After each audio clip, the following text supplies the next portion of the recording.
Hello friends, എല്ലാവർക്കും നമസ്കാരം. എളുപ്പത്തിൽ തയ്യാറാക്കിയെടുക്കാൻ പറ്റുന്ന ഒരു ചെമ്മീൻ പരട്ട് റെസിപ്പി നോക്കിയാലോ. ഒരു ചീനച്ചട്ടിയിലേക്ക് കുറച്ച് വെളിച്ചെണ്ണ ആഡ് ചെയ്ത് കൊടുക്കുക. പിന്നെ 2 വലിയ സവോള ചെറുതായിട്ട് അരിഞ്ഞത് ചേർത്ത് കൊടുക്കുക.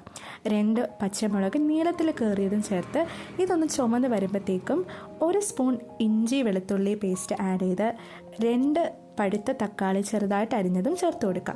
പിന്നെ നമ്മുടെ വിഭവത്തിൻ്റെ രുചി ഒന്ന് കൂട്ടാനായിട്ട് ഒരു മസാലക്കൂട്ട് നോക്കിയാലോ. ഒരു പാത്രത്തിൽ 2 സ്പൂൺ മല്ലിപ്പൊടി, 1 സ്പൂൺ മുളക് പൊടി, 1/2 സ്പൂൺ മഞ്ഞൾപ്പൊടി, പിന്നെ 1 നുള്ള് ഗരം മസാലപ്പൊടിയും ചേർത്ത് ചെറുതായിട്ടൊന്ന് ചൂടാക്കി നമ്മൾ ചേർക്കുമ്പോഴത്തേക്ക് അതിൻ്റെ രുചി ഇനിയും നമുക്ക് കൂട്ടിക്കിട്ടും.